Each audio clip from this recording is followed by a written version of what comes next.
Graveyard's fire alarm going off? Somebody's backing up. Well, there's a way to get started. Okay. Are we rolling? Yeah, we're rolling. Okay. I have to be more in frame. Okay, there we go. Hi, people. So, okay. We didn't mean to be matching again. It just We're always going to be matching. I just assumed we're going to get the church, and I'm not even going to tell people what color to wear, like for the choir and all that. They're just going to come in the right color. We swear we're not Jesus will do it. Church dress code is plaid. What do I wear for the choir? Plaid. Not black. Black plaid. Black and white plaid. Okay, wouldn't that be kind of a lot though in video? Would that be a little distracting? With, me there in plaid or me there in a dress or us all moving around and them in plaid and them all doing their choreo. Yeah, that's a lot of. No, too much fun. Okay. Anyway, now that we had our fashion conversation. All right. So, do you want to cue in, Nick, on what we talked about last time? I will do my best. Yeah, we had this talk about. So we were talking about Jeremiah 9 last week. One of the notes I made was let them hit rock bottom on. So addiction. So addiction. Yeah. Mm-hmm. Yeah. Yes. I remember us talking about verse 3, 4, and 5. How you were saying it's like they have a compulsion to lie. They go from bad to worse. Be wary of your friends. Don't trust your siblings. Every sibling is a cheater, and every friend traffics in slander. They train themselves to lie. They wear themselves out by doing wrong. That's where the compulsion comes in. Was it last week where we talked about how much talk about nature there is in here? Or was it the week before? Because it's It must have been the week before because it doesn't look like we talked a whole lot about nature. Okay, because there's like the mountains, grazing lands, there's birds, there's dogs. What? There's birds. There's birds. There's dogs, there's mountains. Tweety just shows up casually. That's the best of all. Just Tweety. Okay. And then the last thing I remember writing down is the people of Israel are uncircumcised in heart. Okay, that was actually an interesting point because that was at the end where they make the point that Egypt, Judah, Edom, Ammon, and Moab, and all who live in the desert, all of them were circumcised.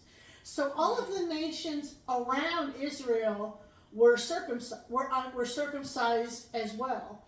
But the point was that they were really uncircumcised.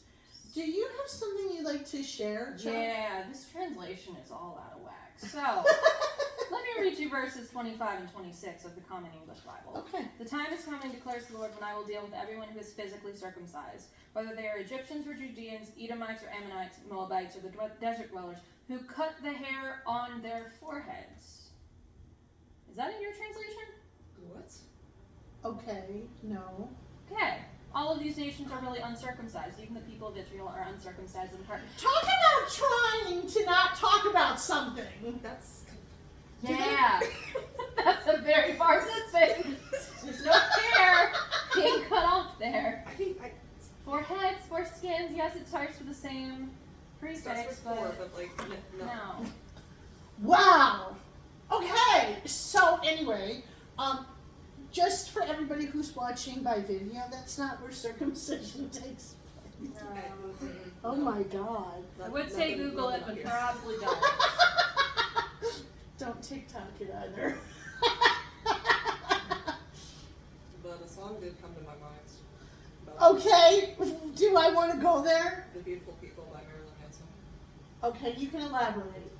How... I'm going to let you elaborate this one, okay. Well, going back to, like, not the forehead versus foreskin thing, but being Are you okay? Yeah, I'm interested to see where you go with this. So being circumcised physically, kind of like having your appearance together, metaphorically speaking. Okay. But being uncircumcised in heart, meaning like You're not fire on the inside. Yeah, you're not really right with God in here. Kind of like how some churchgoers like look the part, like they wear it with the fancy suits, the dress, you know, never has a wrinkle or anything like that. Hair is perfect, but, you know, the first person to like cuss out a waitress or something if like, I don't know, the food is too salty or something. So, beautiful people. That verse about where they're arguing about how to wash a cup, or the utensils with Jesus and the Pharisees, and he says, you know, you clean the cup on the outside, but you don't wash the cup on the inside. Where is that? Because that sounds... I want to say it's in Matthew 15. Okay. And in Mark 7, it would be one of those two, because that's the same passage. Okay. But yeah, that, in other words, and this was my point, is that was the church, and that this was all the way back in Jeremiah, that they were all hung up on, as Chuck put it, a piece of skin, and that making you right with God. But what he's talking about even here all the way back then was that it doesn't, and that it might be something that proves something exteriorly, but it doesn't fix what's going on with you internally. Never paid attention to the lyrics of the beautiful people. You probably couldn't understand them. I was about to say, it's hard to understand, like, just listening to them. And then especially when the guitar kicks in. It's kind of hard to, like, make out words. Oh, I can make out the chorus just fine, but that's about it. Also, oh god, what is that Flyleaf song? Swept Away. Okay. There's a line about, the air is putrid sewage down one of your pressed church clothes. So, yeah. Damn. Like, Lacey really wasn't She ain't pulling pulling punches. those punches. Do you want like it? Sure. Okay, thank you. Okay. You can put feet down. That's fine. Okay. So, we're just neurospicing, we're getting Hair on comfortable. their foreheads. Just I'm just looking back on that! Okay, about the hair on the Where? forehead. how? I How? don't know. I mean, that's like the total opposite direction. I mean, you could not get further away if you tried. Right. There's no forehead, the hair is like... Were they trying? Was there censorship or somebody really effed up? Like, I think that they were trying to be subtle in a really shitty way. That's not... That's just Like, wrong. But you have to remember, undefining circumcision. everybody here in this discussion today is some flavor of Arrow and some flavor of Ace. So, to us, it's just a body part. Do we want to further elaborate for people? Sure, go for it. So, aromantic, arrow for short, is defined as the lack of romantic attraction, and asexual, or ace for short, you dropped something, I gave. is defined as the lack of sexual attraction to individuals. In different flavors, obviously, because Yeah, I'm a there's- different flavor than you are. Different Yeah. degrees of Separation. experience of attraction, yeah. It's a scale, umbrella type thing. Yeah. It's beautiful. Oh, and I heard an Arrow song today that I realized was Arrow, and I never noticed until I heard it. Pour Some Sugar on Me by Def Leppard. Anyway, it's totally Arrow. I thought you mentioned that before. I mentioned other stuff, like every song AC/DC ever wrote. I don't know if I mentioned that. Well, but anyway, I noticed it today. Makes sense. I was listening to the lyrics. Actually, I was singing the lyrics in the car. Anyway, very loud. Anyway. You have a Guns N' Roses t-shirt on today. You do? Nice. Target. Target told me to get it. Okay. Okay, now could that be an example of being spirit-led? We make I don't know what I'm getting at Target. Target will tell me what to The get. spirit of Target is just the spirit of overspending. So it's just like, is that a familiar spirit? Yeah. Because I mean, we are well acquainted with Target, so Too acquainted. yeah, it knows our needs. I've got the layout. Shit, in it the is a back. familiar spirit. Did you Okay. say you had the layout memorized? You have the layout of Target memorized? Well, if you go to Target long enough, you tend to memorize where everything is. So how much have you been to Target lately? And we talking the one in Midtown, or I don't like the one in Midtown. so which one? Albemarle. Yeah, the one in Albemarle. That layout's weird. And It that is- one, I it know, is, but it's out of place. But it caused Chuck. The grocery section is not in the right Ready? place. The grocery This is Target. section should be where the tools and electronics are. And the electronics should be in the back where the toys are, but it's not. So this is what Target does. Are we ready? Okay. Which one of you wants to be the demonstration? Me. Nick. Yes, Target. Oh my goodness, you even recognized its voice! There we go, it's a familiar spirit, so I was getting in there. You want to go to Target? Yes, my lord. You want to spend Target money, not Walmart money. You want to spend Target money. Today. I haven't got paid yet.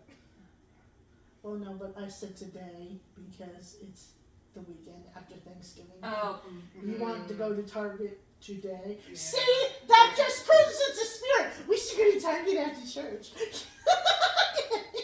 I forget that not everybody doesn't observe Thanksgiving like we do. Okay, yes, we also don't observe Thanksgiving. Yes. Okay.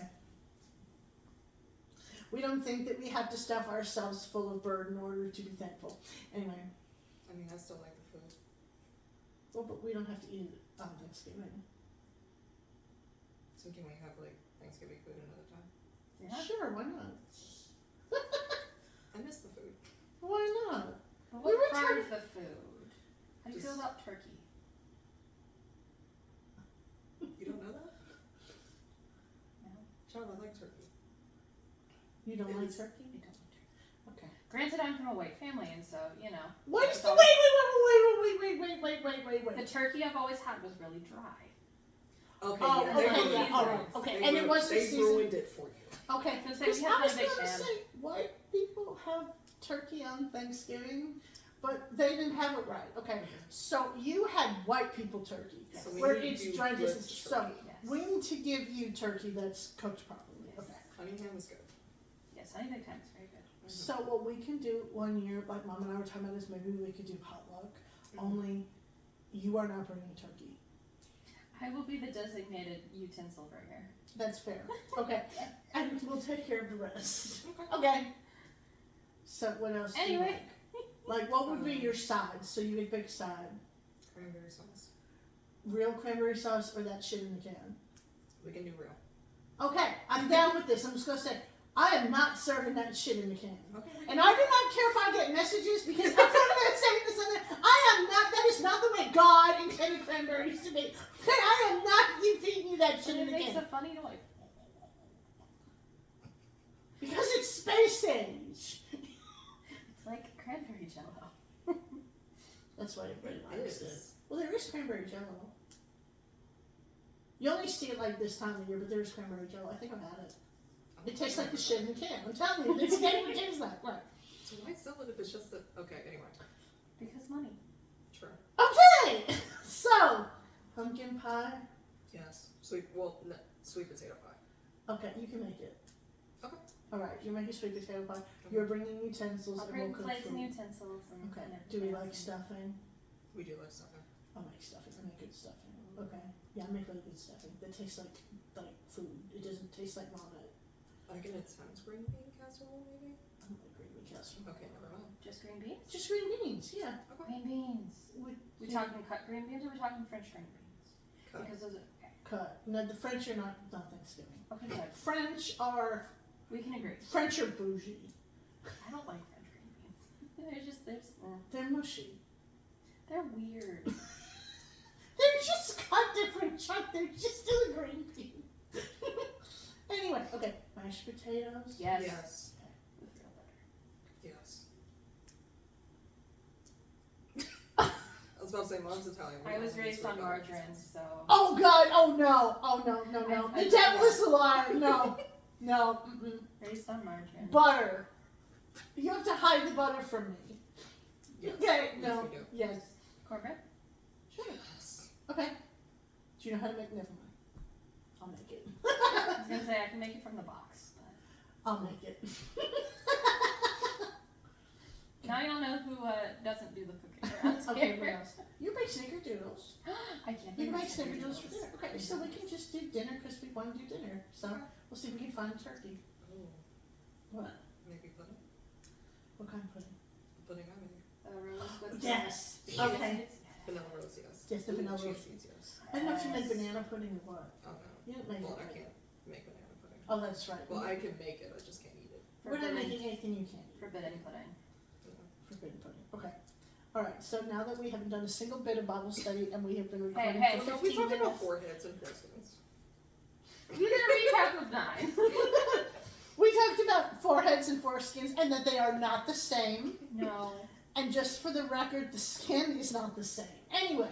No. I don't think too much about that. You don't want to think too much about that? Nope. Okay, well, Moving just on.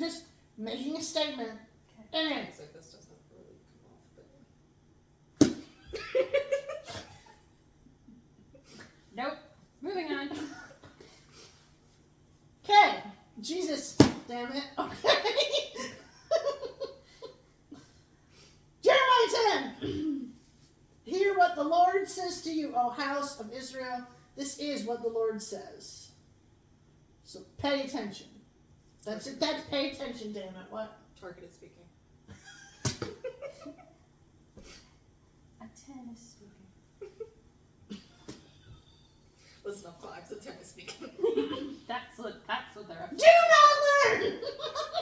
No. The ways of the nations, or be terrified by signs in the sky, though the nations are terrified by them. I never noticed that verse before. What? What about it? That everybody's afraid of omens in the Bible that was telling people not to be. I mean, didn't Jesus say something like that? You may hear of wars and rumors of wars. Nobody interprets it that way, but yeah. And there's this whole thing about, like, Christians seeing, like, earthquakes and floods happening. It's just like, oh, it's revelation It's happening. an act of God! It's like, It's just like, the Gay end is- people! It's like the end is near, but, like, literally Jeremiah is just like, God said no. Chill. God said no. For the customs of the peoples are worthless. They cut a tree out of the forest, and a craftsman shapes it with his chisel. They adorn it with silver and gold. They fasten it with hammer and nails so it will not totter. Like a scarecrow in a melon patch, their idols cannot speak. They must be carried because they cannot walk. Do not fear them. They can do no harm, nor can they do any good. I have a bone to pick with the... Okay. I have a bone to pick with these translators. Not just for the foreheads, foreskins thing, but right Are we here... bringing that again? Because that is going to come up in a second. Oh my gosh. No, so they're talking about idols here, right? In verses 3, 4, 5, 6. Yeah. They use the pronoun it.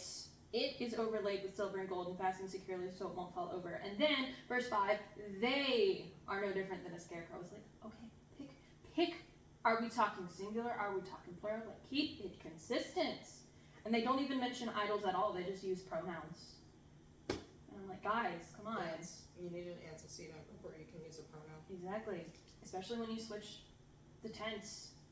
Mm-hmm. Stone. This might be easy to read, but it's also confusing as heck. Well, they're not learning anything. They've taken all the custom out of it. Yeah. They've taken out all the context because, yes, they are talking about it now. A lot of people use that passage against Christmas trees, but about cutting it down and adorning it and sticking it up. But that's not really the context. That's kind of a modern day understanding, although I might argue that the tradition is similar. It is for a different purpose. They're talking about making an idol. So cutting down an idol, cutting down a tree, chiseling it. Nobody chisels a Christmas tree. And, let's use the scriptures. And fashioning it into something, and then they cover it with gold or with silver or with something in order to make it look. And then they fasten it so it's secure. If you ever tried to put a Christmas tree in a house with a cat, that thing is not secure. I have not. Okay. Cats go, tree! Tree falls over. It's not fastened. Okay. Very well, point taken. And I mean, they fasten it with hammer and nails so it won't totter. So, in other words, what does the tree signify here? Like I said, this was coming up again. What? Fertility? Yes. What part of fertility? The fruit part? Starts with a P. Ends with an penis. I was about to say the part that goes in. I was going to say, so we're back to the dick. Yes. And, It's always about the damn It's always about the damn dick. That's where I was going with this. And for people also to assume that they are talking about a pine tree is really not accurate in here, because you can't really take a pine tree and make a little idol out of it. It's a different type of wood. That they used, there were very specific types of wood that they used in order to fashion or to make idols. Like if you've ever seen the Buddhas that are kind of red finished, they use specific types of wood in order like to do cedar or acacia wood? something. I mean, I'm not going to tell you what they are because I don't know. I'm not going to guess. But in other words, and I'm just saying this because I believe in accuracy. I'm not going to just say, oh, wait, this is a Christmas tree. Let's all just run with that. Because if it's not, it's not. And everybody can just grow up and accept facts. But, we all have trouble with those. But, when I am saying this, for those who are listening, as a person that does not have a Christmas tree and does not celebrate Christmas, but that still doesn't mean that this is about a Christmas tree. And it's not. They're talking about actually fashioning a being or some type of an idol out of it, where it talks about like a scarecrow in a melon patch, the idols cannot speak. They have to be carried because they cannot walk. And they're talking about processions. So if you've ever seen, the closest thing that we're going to get in modern times to something that is a similar feeling of this culture is basically Hinduism. And they have grand processions with their idols, and so they will put it on a stretcher, and they will adorn it with gold, and they will adorn it with flowers, and they will feed it, and they will walk in with it. Yeah, it is heavy. Catholics do it as well with statues. Like we had, when I don't know how old I was, 14, something like that, they had the statue from Our Lady of Fatima come through, like on a tour. Like they actually toured the statue to different churches in different parts of the world, and they had a procession, and so they put flowers on it, and they put rosary beads on it, and they crown it. And it's the same type of tradition. They're in that they're spending all this time on something that's not alive. That's a block of something. And I mean, think about all the time and all the money and all the effort that is spent on something that is not even real.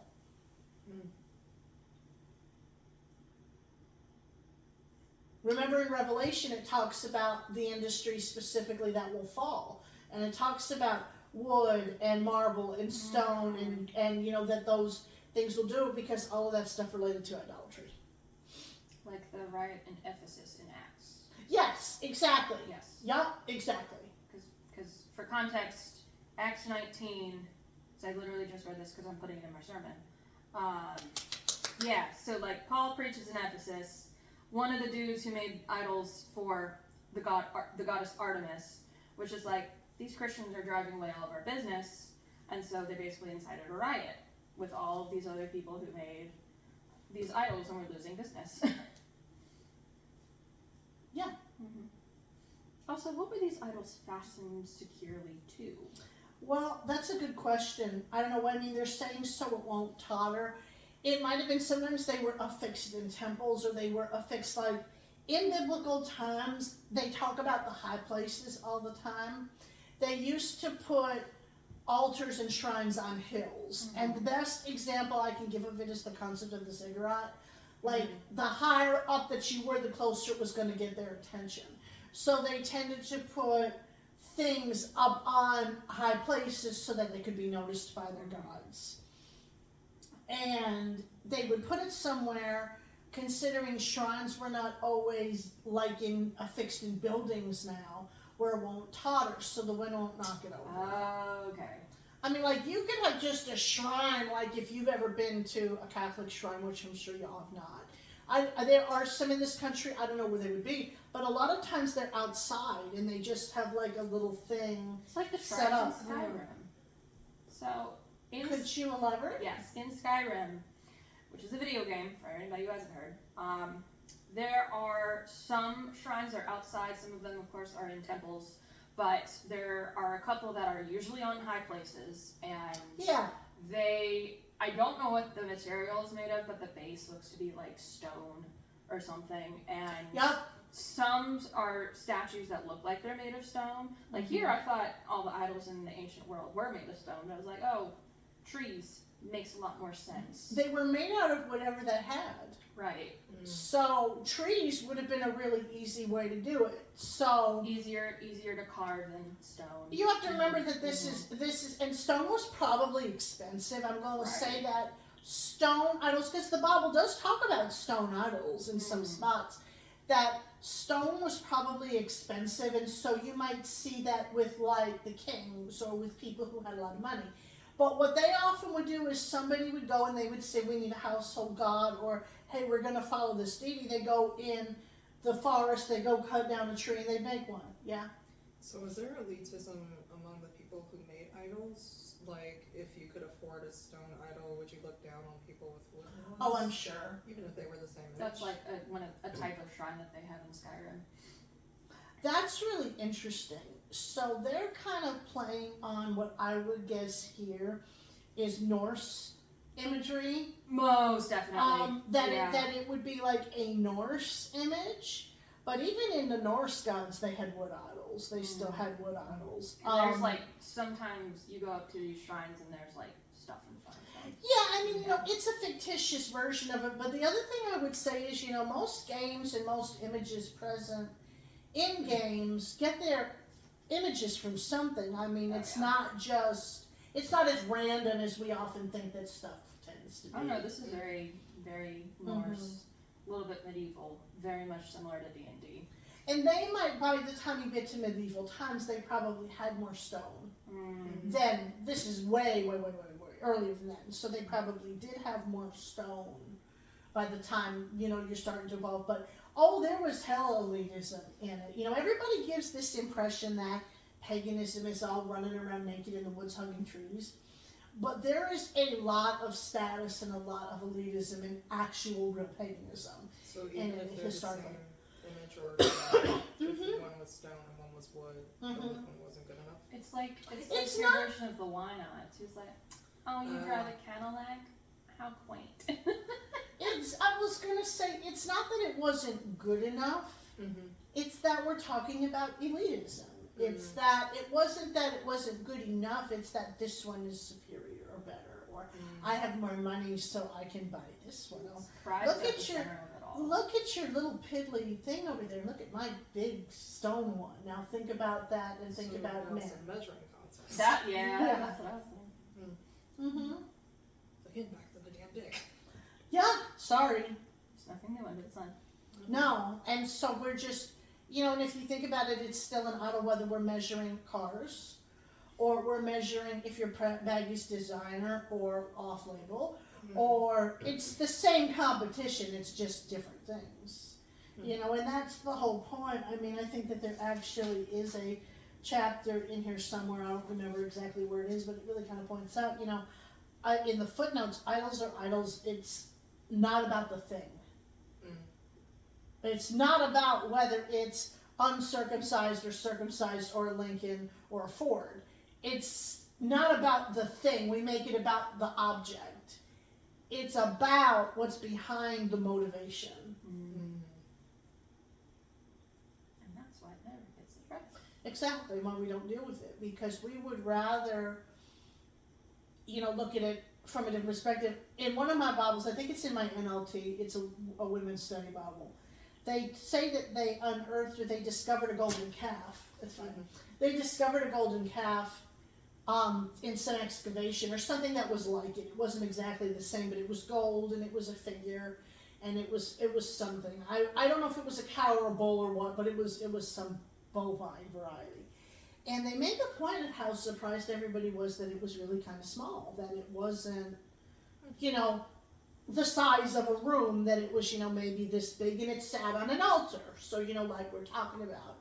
And that would have fit more that it was small enough to sit on something where they could go and they could burn incense and they could make an offering. And they would have had them, the concept of the altar is that the stuff is sitting up higher than you when you're standing in front of it. So, everybody was kind of surprised about that, but I guess, I wasn't particularly that surprised to learn that because it's not the size of the idol. We make everything about all that. It's the fact that it's there. Size matters. No, it don't. No. No, it doesn't. I was gonna say, some people probably can't handle it big, so. What? How did that come out of your mouth? I'm just saying, like, because I have to get the rest of this. I Continue. remember, like, high Chuck school, wants to crawl under the couch and die. Okay? It's like- Continue. high school guys would kind of, like, brag about it, but then, Oh, if men they're- still do it. yeah, but as I learn more about, like, people who may have, like, physical complications who, like, don't have a dick, like, maybe they have vaginismus or something, Yeah. where it's, like, hard for them to relax for. Right. So, like, if you brag about your size, maybe that's not for everybody.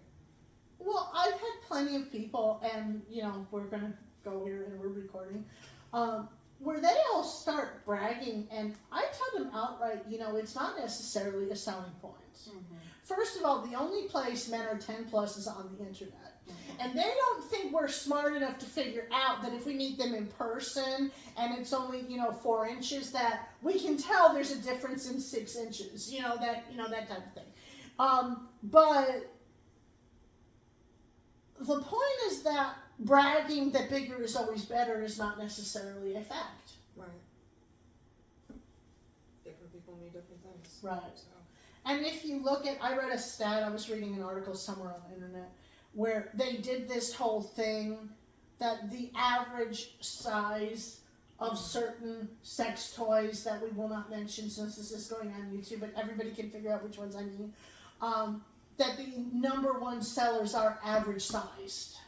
So that tells us that people who are buying those are not looking for some gargantuan, bull-sized anatomy. Okay. It's a binary. Bigger is better is just one point of the binary. They don't take into consideration different people need. They don't take into consideration the diversity of sexuality, pretty much, and like sexual expression. So by just focusing on like this one thing with one size, they're not. And I'm going to throw this out here in addition to your binary, that, you know, when people are looking for a selling point for a relationship or to actually be involved with someone, that is not the factor most of the time. Very, very, very rarely. I'm sure that there is somebody that there is. But if you are an asshole, I don't care how big you are, keep it in your pants. You know, it's... You know, put it away. You know, it's like I've gotten messages before when someone says, I have it out, I say, well, put it back. Because ain't nobody want to look at that. You know, if you are an asshole, if you can't talk about anything else, if you can't have a conversation about anything else, you know, we do have to see you at some point and interact with you with your clothes on. You know, grow up. It's not, you know, I mean, I told somebody that once. I said, just grow up. You know, what's the matter with you? This isn't attractive when you're over 18. It wasn't attractive when you were under 18. But, you know, like you state, this is not a binary. You do have to be interesting in other ways. And that may wind up being the least interesting thing about you. Sorry, not.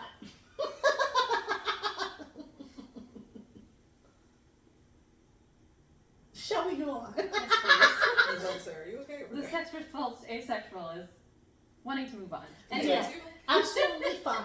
Absolutely fine. But I will also throw in here, this is often why a lot of people don't understand the Bible, because there is, you know, like we talk about the church, and this part you're going to really like, the reason why the church was a queer platonic partnership, and that basically the church is asexual in its nature, is because everything in pagan times was about sex. Everything was about reproduction and whose is bigger, and, you know, that was all it was about. And so the church is about a different thing. And so, yes, do we talk about it so we understand? No, Chuck was like, it's about the brain, and I'm like, it is. And this, you know, is it, That's a second brain. do It's we, the inner. we talk about it for understanding, yeah, for context, but we are supposed to be about more than that. And that was my point as much as anybody's point, and I think all the aces agree with that.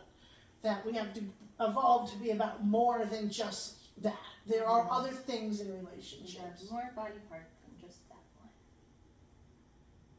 Yes, Nick? No, like straight up the body of Christ, if we're thinking about it in terms of a physical body, there are more parts and we need all the different parts. Mm-hmm. Right. We can't just focus on one because one can't function without the other.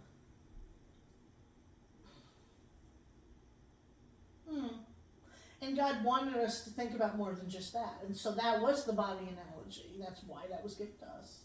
Oh, God gave Adam and Eve work, so like the only command wasn't to be fruitful and multiply. They also had to like work the land and name the animals and shit. Right. So. And being fruitful has a lot of connotation, meaning working the land, being productive, bringing something out of it. That's a great point. That is a wonderful point. It wasn't just a big sexual smorgasbord where that's all that they did. I mean, they did do other stuff. Yeah. Get your own food. It's not going to fall from the sky. No, that came later. Yeah. But even then, they had to go get it. Mm-hmm. And they had to go get it every day. Yeah. Except the Sabbath, right? Right. Because they kept stuff over. Right. Yeah. That was the only day they were allowed to keep stuff over. So that, and other than that, it's from like moldy or something, right? Right, because people did keep it other than that.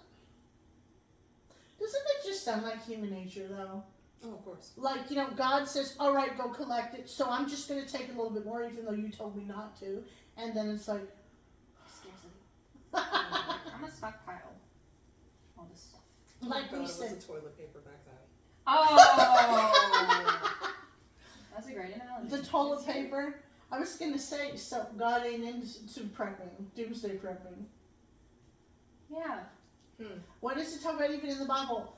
Give us this day our daily bread, not our bread for 6 months in case Armageddon happens. And that just circles back to verse 2. Do not learn the ways of the nations or be terrified by the signs in the heavens. Though the nations are terrified by them. Wow.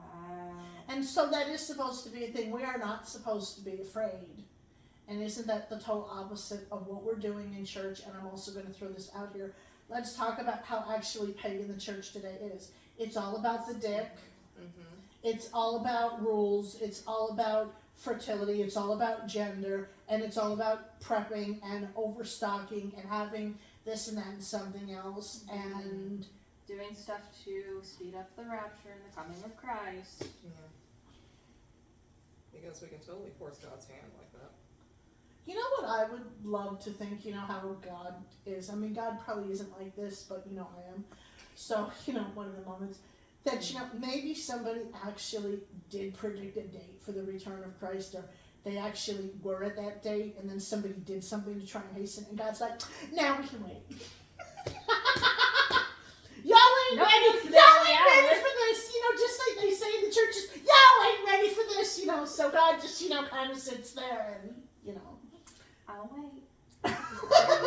like that teacher. Like the ladies after a teacher. Yeah, right.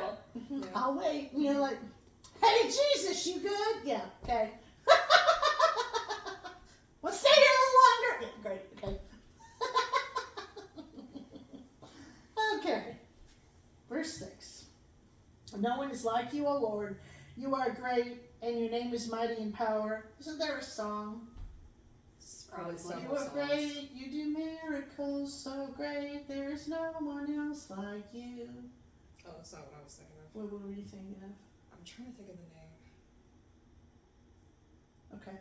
It's some other gospel song, but part of the refrain is mighty in power. It could be a few of them. Yeah. Yeah. Like I said, that verse is I like how so all of them just, and this is what happened in my brain, all of them just merged into one song, and I cannot take them apart. It's like they just, okay. Yeah. Alright, no one is like you, O Lord, you are great, and your name is mighty in power. Who should not revere you, O King of the nations?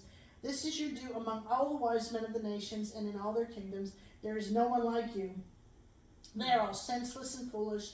They are taught by worthless wooden idols. Hammered silver is brought up from Tarshish and gold from Ephes. So, in other words, they had to import all that. Ergo, the elitism, which led to a whole other thing.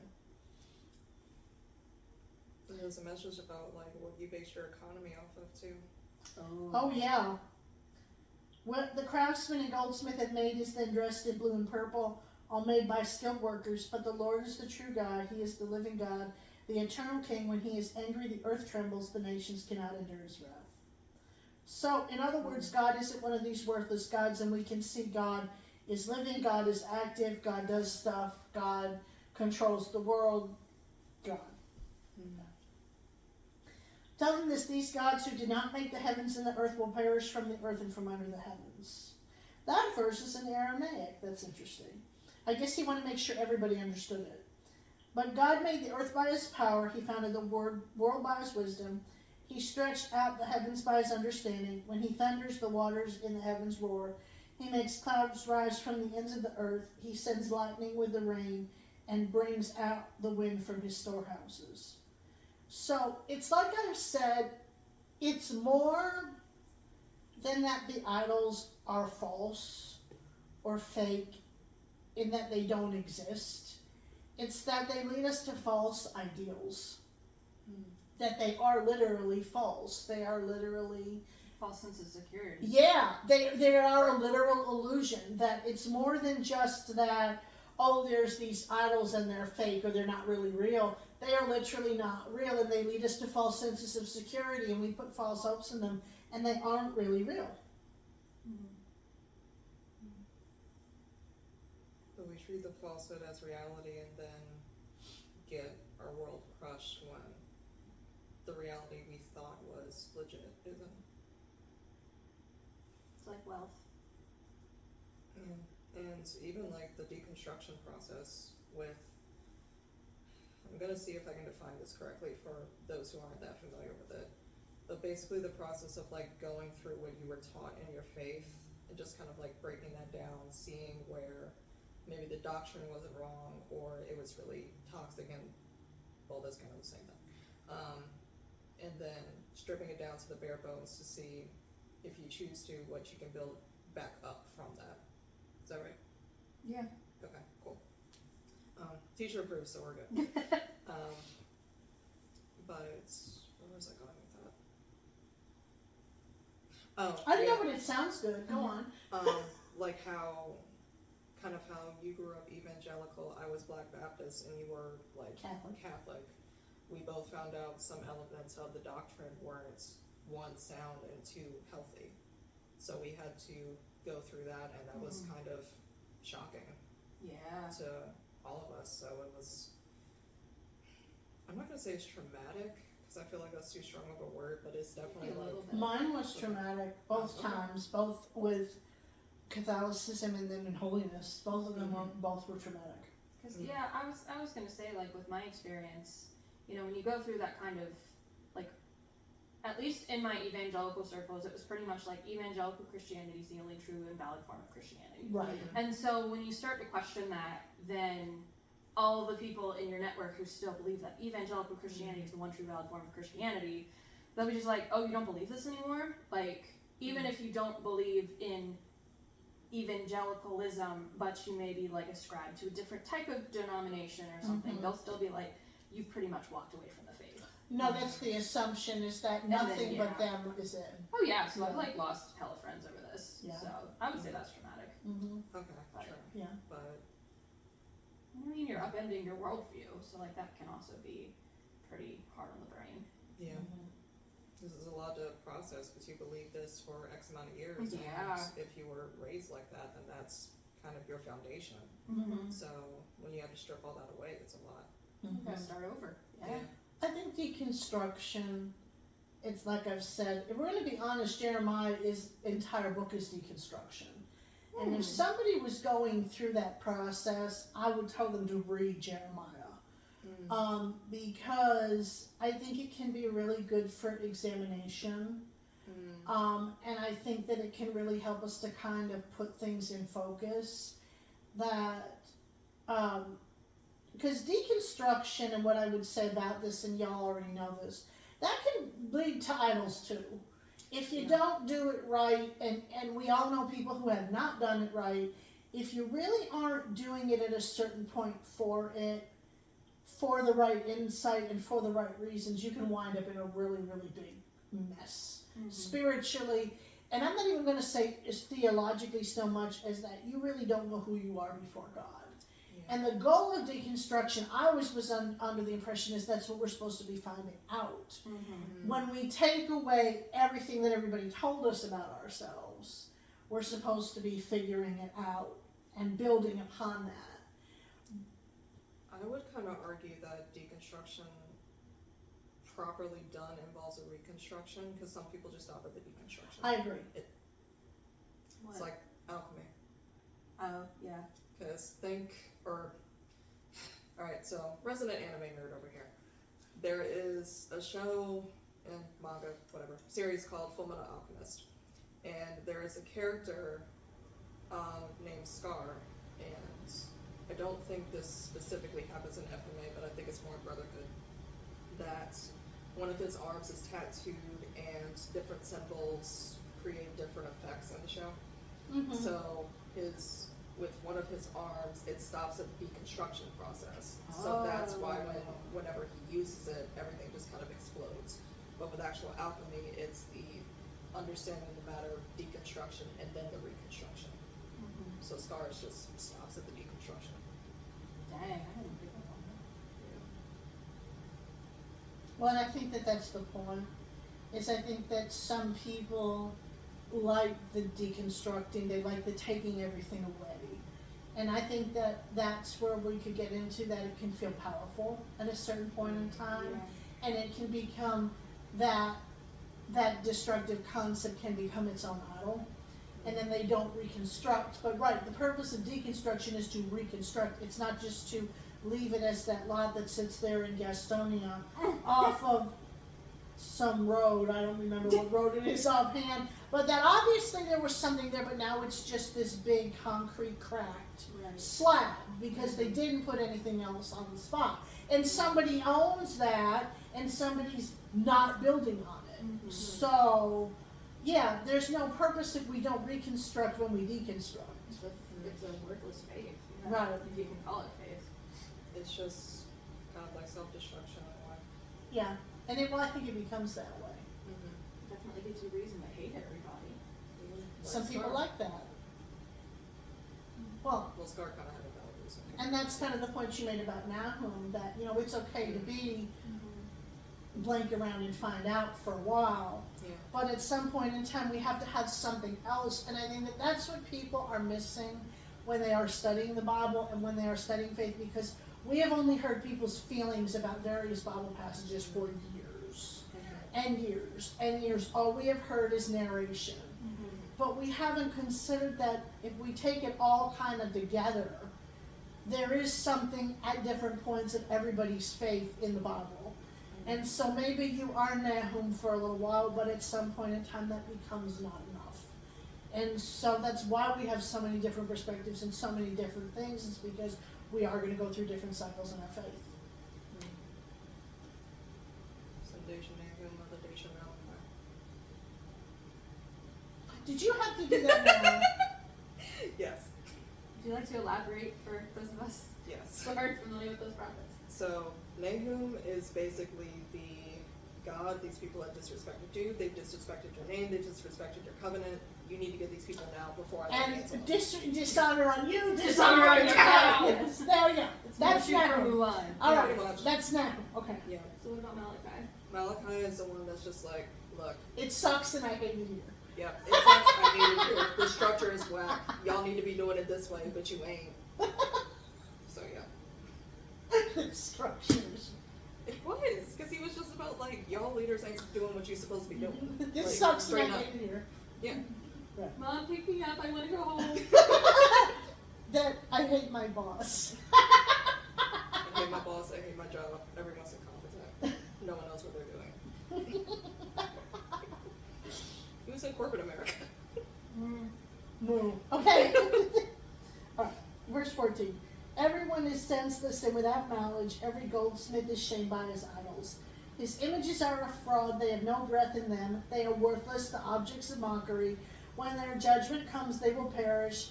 He who is the portion of Jacob is not like these, for he is the maker of all things, including Israel, the tribe of his inheritance. The Lord Almighty is his name. Okay, what's the solution of Jacob's portion? Because they don't refer to Jacob's portion at all with pronouns. It just says in my translation, Jacob's portion is utterly different because God has formed all things, including Israel, his very own people. The Lord of heavenly forces is his name. That's just a very complicated sentence. Okay, so he who is the portion of Jacob, meaning God. Meaning that God was Israel's God. Oh. And so Jacob there is basically an allusion of Israel. Now, for our queer theology people, Jacob was a guy. Israel is feminine. And the nation is always spoken of as feminine. But sometimes the feminine nation is spoken of as being Jacob. It's really, So many mixture of pronouns like that. it's almost like gender doesn't really matter. I mean, it don't. Well, but there you go. So in other words, and sometimes I think, and I'm going to say the reason they make mention of Jacob here is who knows what Jacob means. Deceiver? Yeah, so Jacob was the supplanter because basically it says that he was twins with Esau and he comes out second and he was grabbing his heel. In other words, he was the supplanter. He was trying to vie for status. And that how he did it was by being deceptive. So he was the first Slytherin. And, well, no, Satan in the garden was the first. No, we're not claiming that. Okay, never mind. No, because people already give Slytherins a bad name. But so Jacob was a Slytherin. And in other words, he did it by being manipulative or by being deceitful. So they're talking about that here, and they're referring to Israel as Jacob because that's what Israel was doing. They were trying to get what they wanted from these idols. So they're referring to Israel as Jacob or as that allusion there because they were being deceptive.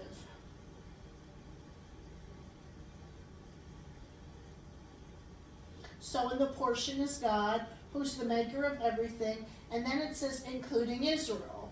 So Jacob and Israel in this instance are the reference to the same thing. Like we say, they just use different terminology and obviously pronouns because they're trying to make an illusion of the same thing. It's just kind of the way they put it together. Okay. So they were deceiving themselves and other people pretty much? And they were trying to deceive God. I mean, they really weren't successful in that.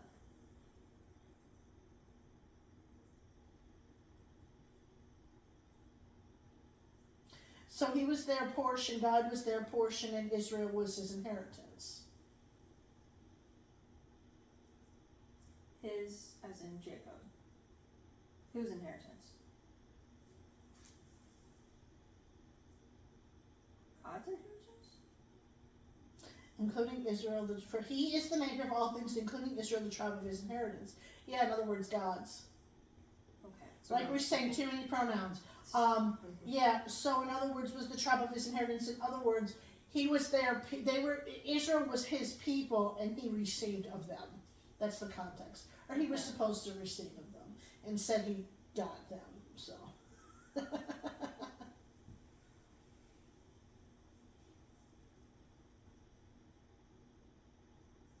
Okay, verse 17. Gather up your belongings to leave the land, you who live under siege. For this is what the Lord says, at that time I will hurl out those who live in this land. I will bring distress on them so that they may be captured. Woe to me because of my injury. My wound is incurable. Yet I said to myself, this is my sickness. I must endure it. My tent is destroyed. All its ropes are snapped. My sons are gone from me and are no more. No one is left now to pitch my tent or to set up my shelter.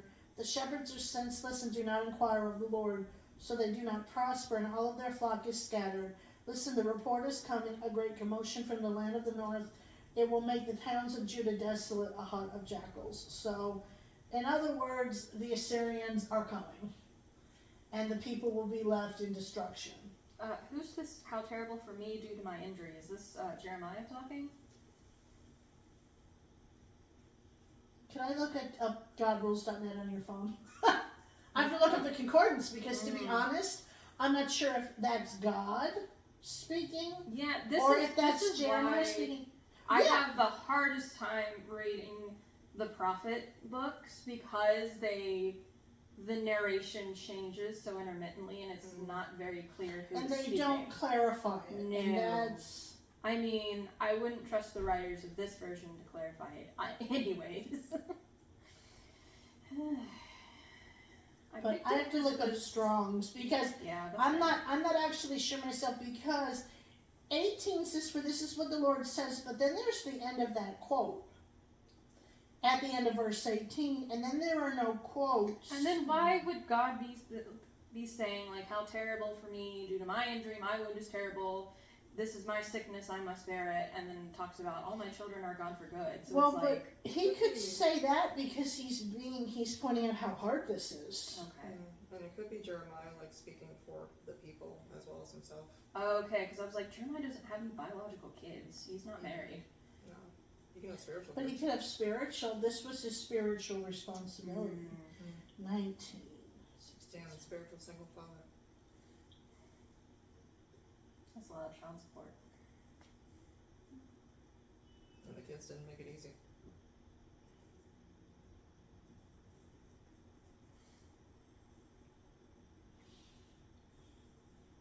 I'm going to say, looking at this, that it is Jeremiah speaking. So 19 through 22 is Jeremiah speaking. So then the children would be Israel.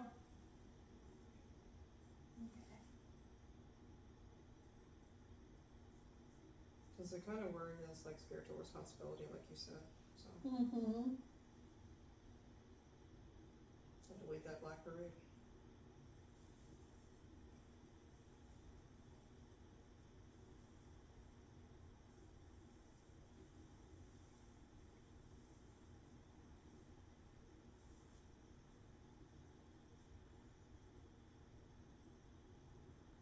Does verse 21 in your translation say shepherd kings?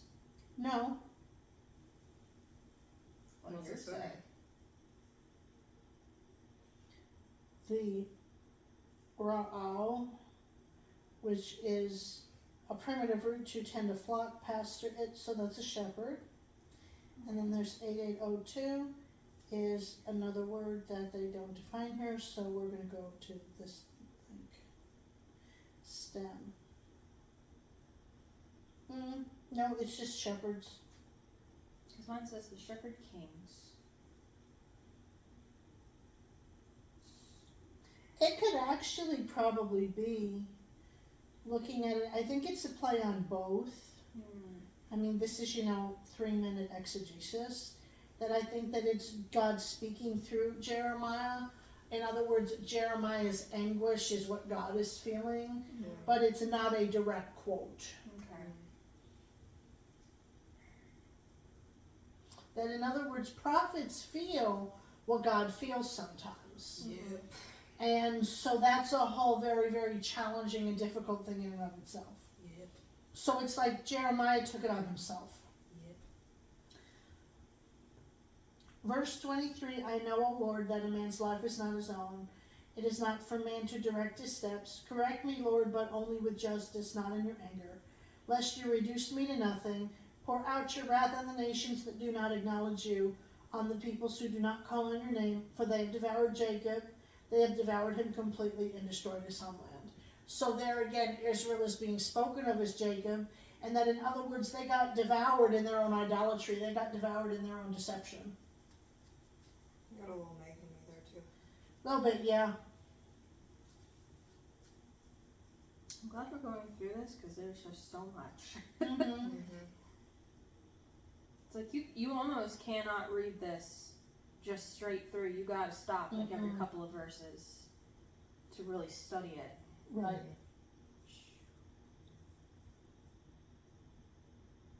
And I think that what we talked about earlier is why more people don't. There's too much to break down. You can't break this down in an average Sunday morning church where you just assume everybody doesn't know anything about the Bible. You have to give background. You have to give context. And people don't want to take the time and do that because then they might not make it home for kickoff. Speaking of idols. Yeah. I had someone say that to me. What?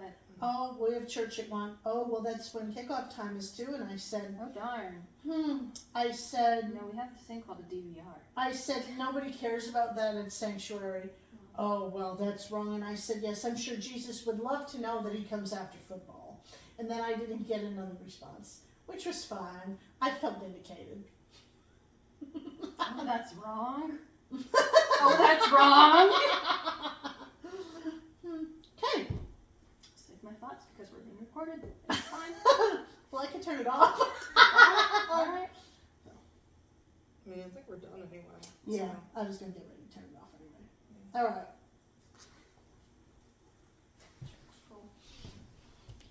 Hi, people. See y'all next time, whenever we do this again.